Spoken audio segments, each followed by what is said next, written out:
Salut tout le monde et bienvenue au podcast Les vraies affaires zéro bullshit.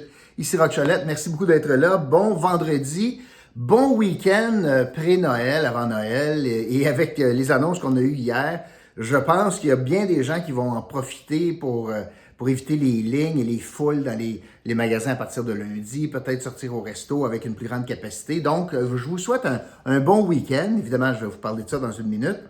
Tant qu'à parler de Noël, je vous rappelle que vous pourriez acheter via le web sur le site qui s'appelle shoppratico.com des objets et je vous offre 20% de rabais en utilisant le code ROCK20. Vous pourriez acheter quelque chose avec 20% de rabais, ce qui s'ajoute au rabais déjà inclus en ligne. Je vous parlais notamment des manteaux chauffants. C'est une excellente idée. C'est révolutionnaire. Il y a toutes sortes d'avantages à cela. Alors, allez regarder ça, shoppratico.com. N'oubliez pas de partager le podcast, bien sûr, ça ferait bien notre affaire. Aujourd'hui, donc, Méli-Mélo, je veux vous parler de 4 sujets, mais je vais essayer de faire ça rapidement. Là. Je ne veux pas vous garder une demi-heure à une semaine de Noël. Tout d'abord, l'annonce de M. Legault hier. Je vais vous dire que ce que je vous ai prédit hier, ça ne s'est pas matérialisé, pas pour l'annonce en tout cas, puis je suis très surpris. Je suis très surpris que M. Legault ait décidé de reculer sur le nombre, donc de 20 à 10 pour les parties de Noël. Mais dans son ensemble, je ne suis pas surpris que des mesures ont été annoncées parce que le diable est aux vaches avec les projections que l'on a, puis avec les cas, le nombre de cas qui s'avèrent à chaque jour. Je pense que l'annonce d'hier paraît pire, que l'impact paraît pire à cause de M. Legault.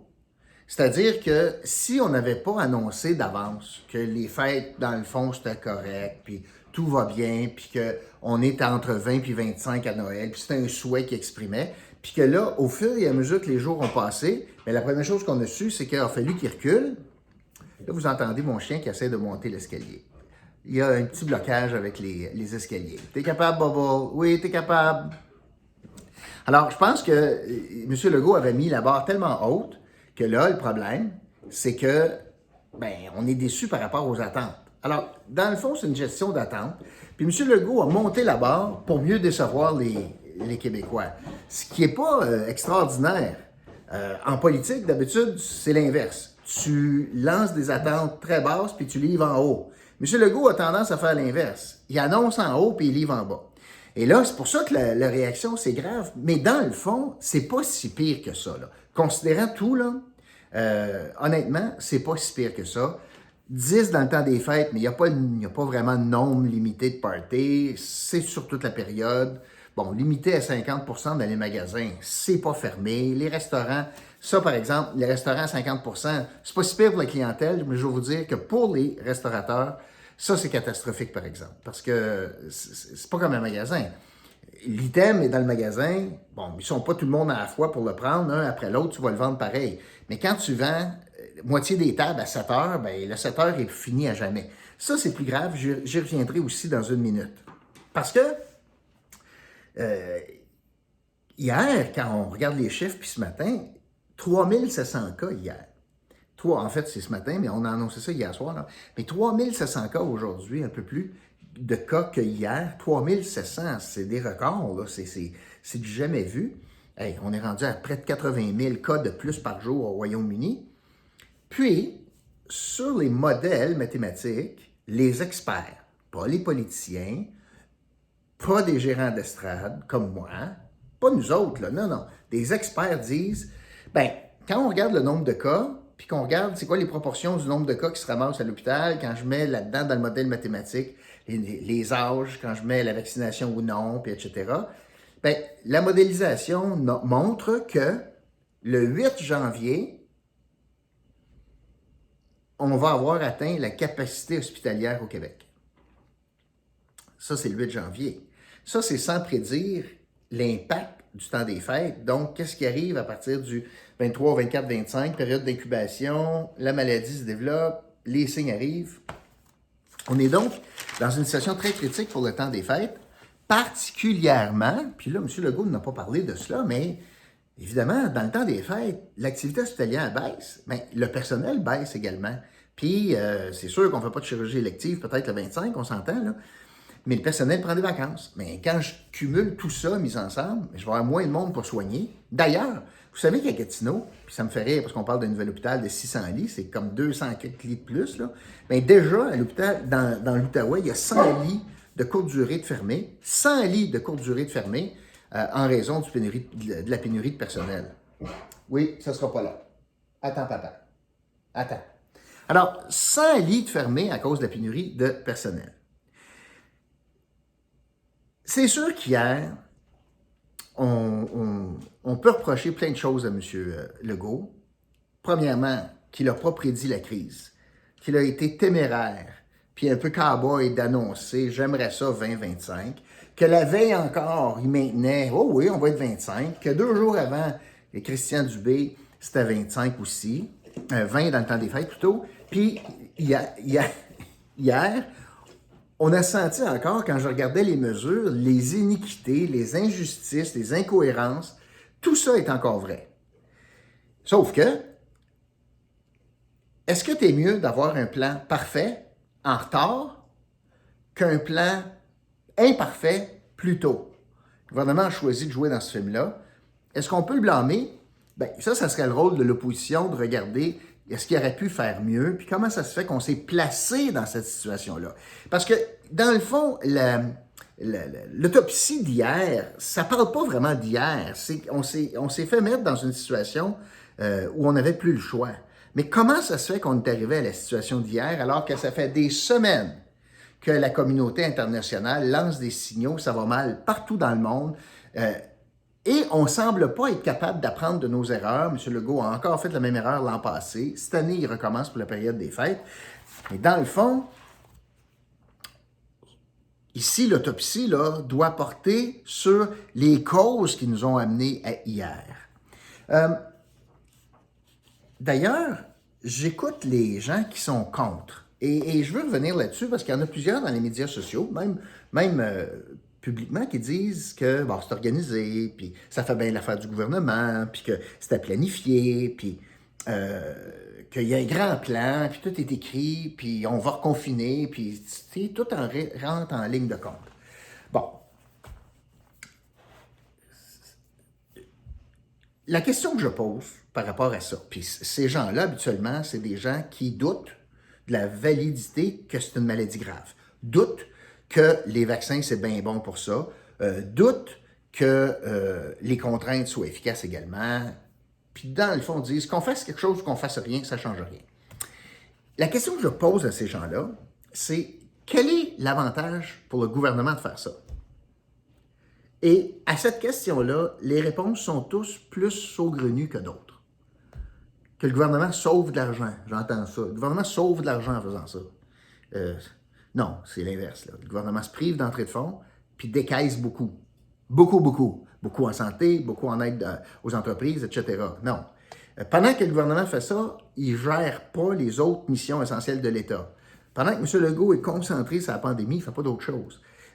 L'économie est au ralenti, l'immigration est au ralenti. Tu sais, je veux dire, j'ai encore pas trouvé un motif possible pourquoi un gouvernement prendrait plaisir à imposer un nombre maximal de 10 personnes annuelles au Québec.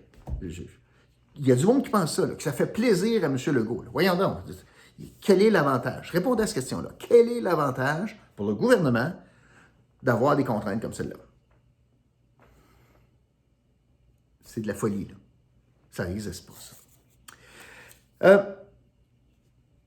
Hier, par contre, je pense que M. Legault va garder la sympathie à cause des mesures qui, somme toute, sont assez raisonnables. Va garder la sympathie de ceux qui étaient sympathiques, puis ne convaincra personne d'autre. Alors, les gens qui sont sceptiques, les gens qui sont tannés, les gens qui sont en contravention, puis qui mettent tu sais, oh oui, le masque, ils le mettent en dessous du nez, puis que, excuse, je l'ai oublié, là, tu sais, ils rentrent dans le magasin, là, pour faire le fin finaux, là, je l'ai oublié, là, tu sais. Ce monde-là, là, M. Legault n'a pas convaincu personne hier. Fait que dans le fond, c'est statu quo par rapport à ça.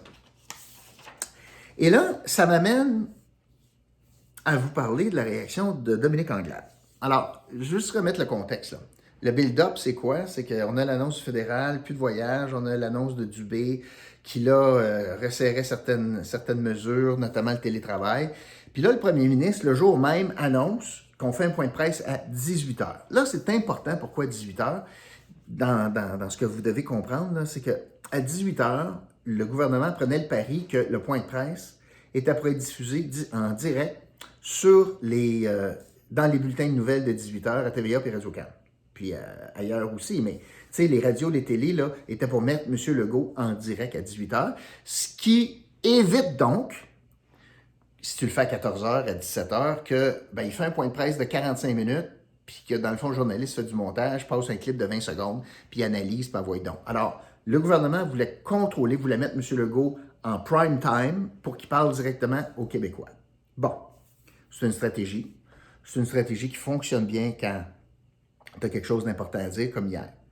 Maintenant, il y a la réaction des partis d'opposition qui sont un petit peu menottés là-dedans. Tu dis, tabarouette, comment tu fais pour réagir? Comment tu fais pour sortir ton épingle du jeu? Parce que là, on va comprendre qu'avec Omicron, le début de l'année 2022 va être consacré à ça encore. Bien, la conséquence de ça, c'est qu'on est en allée électorale.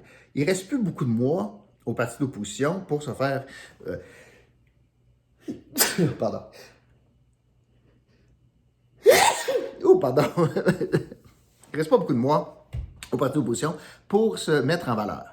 Alors, si tu brûles 3 mois en début d'année sur Omicron, là, tu perds la période des fêtes, tu perds janvier, février, peut-être mars. C'est pas simple. Donc, la réaction de Dominique Anglade hier, je vais vous en faire part. Puis, je vais vous poser une question. Parce que la glace est mince souvent là, dans une situation critique. Est-ce que tu critiques ou est-ce que tu appuies, etc., etc. Je vais vous lire la déclaration de Mme Anglade, puis je vais vous laisser juger, je vais vous donner certains indices. Alors, Mme Anglade dit ceci: « Il y aura un moment pour poser toutes les questions légitimes que nous avons. Il y aura également un moment pour tenter de comprendre collectivement les raisons pour lesquelles le gouvernement caquiste semble surpris et désorganisé. Je souhaite toutefois aujourd'hui partager ma solidarité avec toutes et tous les Québécois qui devront une fois de plus faire des sacrifices importants à l'approche du temps des fêtes. » Mme Anglade dit « Comme vous, les derniers mois m'ont apporté de l'optimisme face à la situation sanitaire et j'avais espoir de réaliser les plans que j'avais faits avec mon conjoint et ma famille au cours des prochains jours. Nous avions des attentes élevées cette année à la suite des allègements annoncés par le gouvernement concernant les mesures sanitaires. Nous devons toutefois prendre acte des recommandations de la santé publique et diminuer nos contacts. J'ai dû, comme plusieurs d'entre vous, modifier mes plans. J'ai aussi dû avoir des conversations difficiles avec mes enfants afin de leur expliquer les raisons de ces changements. Je comprends donc totalement la situation dans laquelle vous êtes confrontés aujourd'hui. Je veux remercier tous les professionnels de la santé, etc. Puis, c'est avec beaucoup de compassion que j'ai pour tous les entrepreneurs du Québec qui doivent une fois de plus adapter leur façon de faire en raison des annonces d'aujourd'hui. C'est grâce à votre résilience et à votre capacité d'adaptation que l'économie tient le coup malgré la crise. En cette période difficile, soyons toutes et tous solidaires et continuons de nous entraîner. » Elle est chef de l'opposition officielle. Elle dit, à un moment donné, je poserai des questions, mais là, je comprends ce que les Québécois vivent. Hey, moi, j'ai dû annuler mes plans, puis moi, j'ai dû avoir des discussions difficiles avec mes enfants. Alors, je pose la question. Est-ce que c'est ce que vous vous attendez d'une chef de l'opposition officielle? 2 possibilités. Une première, oui, elle est digne parce que en temps de situation de crise, elle ne tire pas d'un jambe de Legault, elle s'élève, puis, dans le fond, elle encourage les gens à respecter les consignes. Option 1. Option 2, elle est totalement absente dans son rôle d'opposition.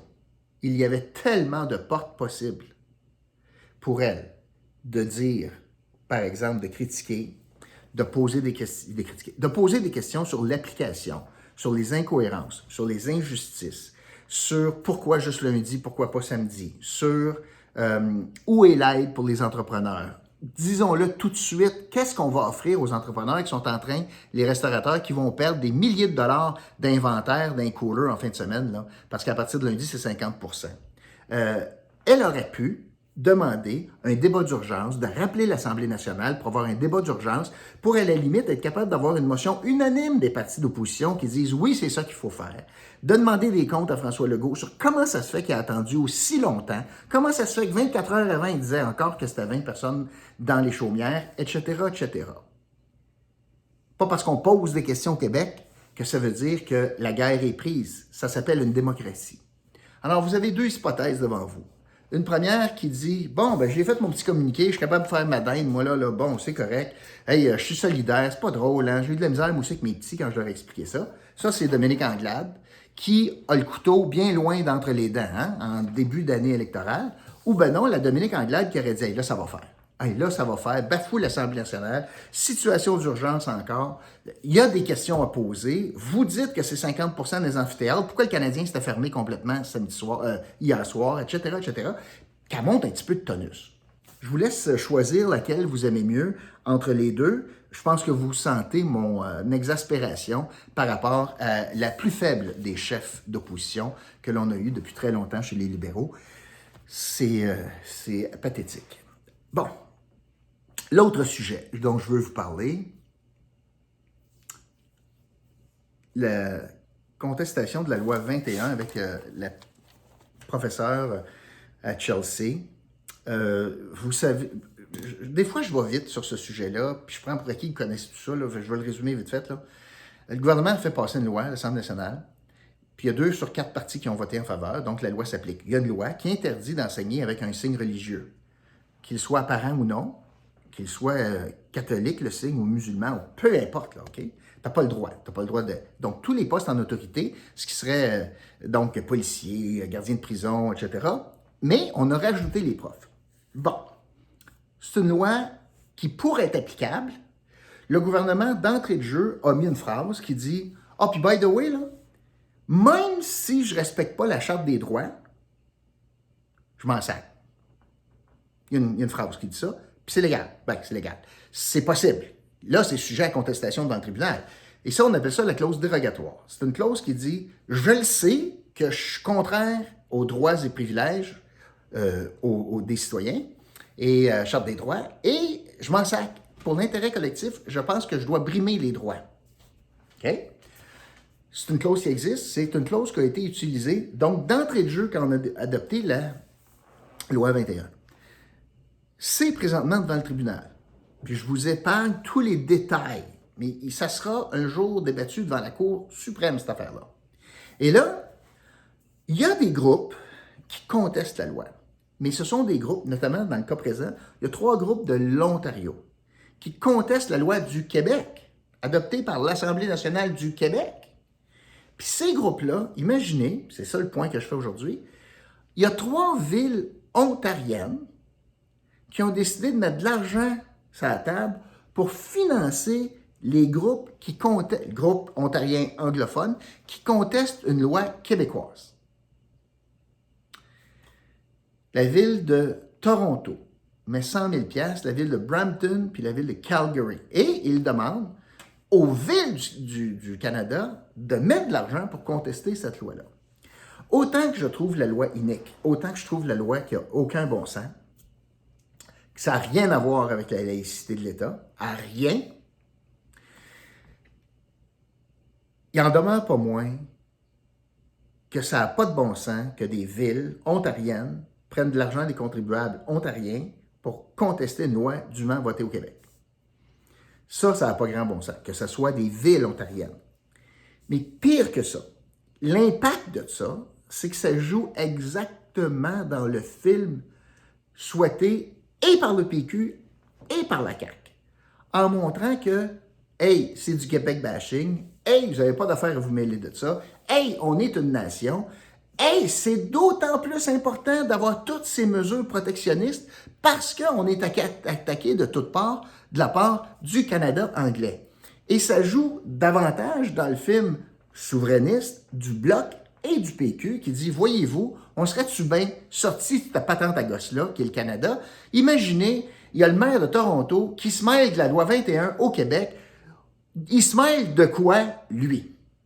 Alors, ces gestes sont très contre-productifs et ça donne un sentiment de ressenti pour les Québécois qui disent « Attends une minute, là, c'est pas sûr qu'on va faire à se mêler là-dedans », puis ils ont raison. L'autre sujet dont je veux vous parler, c'est en lien avec les interdictions de voyage. Je regarde beaucoup ça, ou en tout cas des recommandations défavorables de voyager. Et aujourd'hui, on sait que M. Duclos a même changé la politique sur les tests PCR pour les gens qui quittaient le Canada moins de 72 heures aux États-Unis. Je veux revenir donc sur l'histoire des voyages. J'essayais de voir pourquoi cette interdiction de voyager, ou cet avis défavorable pour tout voyage non essentiel, pourquoi il y avait une clause crépusculaire dans la phrase, c'est-à-dire ça va durer 4 semaines. Alors que les autres mesures, on n'entend pas de fin. Ben, moi, je trouve ça correct, là, parce que moi, j'aimerais ça voyager en 2022, mais j'essayais de voir.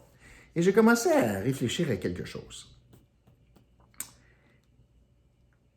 Je réfléchissais aux Jeux olympiques. Début février, les Jeux olympiques. Du 4 février au 20 février, en Chine, à Beijing. Est-ce que le Canada, qui a déjà un boycott diplomatique pour les Jeux, est-ce que le Canada va empêcher les athlètes canadiens de quitter le Canada pour aller en Chine, pour les Jeux olympiques? Alors, ou bien la réponse c'est oui, parce que l'avis de non-voyage, pas de voyage non essentiel là, est maintenu. Alors, ils voyagent, ils y vont pas. Mais est-ce que vous verriez, vous, l'inverse, ou est-ce qu'on dit, oui, c'est correct pour les athlètes canadiens, allez-vous-en en Chine, dans les résidences olympiques, allez-vous-en en Chine, mais pendant ce temps-là, toi, le gars de Montréal, de Gatineau, tu peux pas aller 7 jours à Cuba ou à Cancun. Imaginez ça, là. Ou à Paris. T'sais. Alors, est-ce que ça se pourrait? Est-ce que le Canada pourrait dire, oui, j'envoie ma délégation en Chine, mais j'empêche les Canadiens d'aller à l'extérieur? J'imagine que c'est toujours possible, mais là, il va y avoir des quarantaines en revenant, etc. Mais est-ce que c'est 2 poids, 2 mesures? Moi, je pense que c'est pour ça qu'on a dit 15 décembre, ça tombe bien, 15 décembre, 15 janvier à peu près, là. Puis à ce moment-là, on pourrait dire aux athlètes, oui, allez-y, puis on lève l'interdiction. Alors, je trouvais que ça, c'est un enjeu. Et on se rappellera que présentement, l'Expo internationale, l'Expo mondiale, a lieu à Dubaï jusqu'en mars. Et on a un pavillon du Canada. Et là, je ne sais pas le Canada, comment il réagit par rapport à ça, mais c'est un faible joueur. Cet élément-là est un faible joueur dans la décision. Mais pour moi, l'enjeu des Olympiques prend tout son sens quand je regarde là, la fenêtre de 4 semaines d'interdiction de voyager pour les voyages non essentiels. Moi, j'ai l'impression qu'on risque d'avoir tourné Noël, on va être capable de faire un bilan, qu'est-ce que ça a l'air dans les hospitalisations, puis afin d'assurer qu'on ne puisse pas perdre toute la face, là, puis pas avoir du 2 poids, 2 mesures, au pire, pas envoyer d'athlètes. D'après moi, le Canada va lever cette interdiction à l'entour du 15 janvier, à cause des Jeux olympiques, je vous le disais. Et finalement, dernier sujet, quatrième sujet plutôt, je veux féliciter Action Gatineau qui, et c'est un dossier très important, l'histoire de l'implantation du futur hôpital à Gatineau. Les contradictions sont très nombreuses, les mensonges sont nombreux également, et c'est mal parti. Je pense que c'est un travail bâclé à ce jour. C'est pour ça qu'il y a des études complémentaires. Puis Action Gatineau souhaite déposer une résolution pour forcer le Conseil à se prononcer en disant à Québec officiellement « Hey, quelque chose comme « Hey, il faut que tu regardes le centre-ville » ou « Rends les critères publics » ou « Il faut que tu t'assoies avec la ville ». En tout cas, je n'ai pas le libellé de la résolution, mais l'intention politique est là de dire « Hey, il faut qu'on se mêle de ça ». On va faire voter le Conseil là-dessus. Puis j'espère que France Bellil va prendre le taureau par les cornes puis va dire là, c'est important. Alors, même si je suis obligé de déplaire à Mathieu Lacombe, tout bad, so sad, c'est bon pour Gatineau que je me mêle de ça. Alors, félicitations à Action Gatineau de prendre les devants politiques pour s'assurer là, que ce soit une bonne décision pour les 100 prochaines années. D'ailleurs, voilà, je veux vous dire que dimanche, on fait tirer 100 $. Je vais vous donner l'indice du jour. Jeux olympiques, ça sera l'indice du jour, Jeux olympiques. Et Donc, Bruno fera tirer ça dimanche, un 100 $. Merci beaucoup d'avoir été là. Puis, je vous retrouve lundi. Bon week-end tout le monde. Hein? Je vous retrouve lundi pour un autre podcast, Les vraies affaires, zéro bullshit. OK, salut.